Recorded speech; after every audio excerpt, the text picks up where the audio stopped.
Hey, federal employees, imagine this scenario.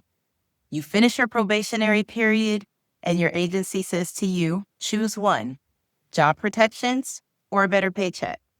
Well, that's the choice this new House bill would force onto every new hire. They're calling it the Big Beautiful Bill. But let's tell the truth. There's nothing beautiful about creating a two-tier federal workforce. So here's what the bill suggests. Once your probationary period is up, you will be required to make an irrevocable election. Either keep your civil service protections, your right to due process, your MSPB appeals, your ability to speak up without fear, and pay 9.4% of your salary toward FERS. Or waive your job protections altogether and be classified as at will, meaning you can be removed without cause or appeal, but your FERS deduction stays at 4.4%. Guys, that's a 5% salary hit permanently, just to keep basic workplace rights that should be standard for every federal worker. But it doesn't stop there. This bill would also codify Schedule S evil twin, something they're calling schedule policy/career for positions that influence policy. And if that sounds vague, that's because it is on purpose.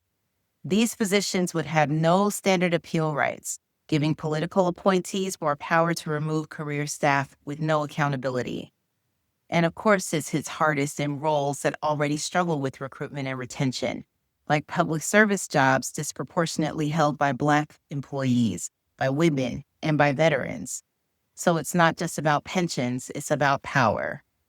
And we all know what happens when protections are stripped away. Discrimination becomes harder to challenge. Whistleblowers have fewer shields, and promotion pathways get smaller because people can be weeded out silently. So the Senate hasn't voted on this bill yet, but don't wait to prepare. If you are a prospective hire, calculate the potential financial impact. 5% over a 30-year career, that's no small number. If you are a current employee, start thinking about collateral effects. Shrinking competitive service pools affect everyone's mobility. And the agencies? Well, they need to rewrite onboarding entirely. OPM would need to issue guidance on whether that so-called choice was truly informed or if it was just coercive. Let's not sleep on this. A permanent loss of rights in exchange for a temporary boost in take-home pay is a trade that nobody should be pressured to make.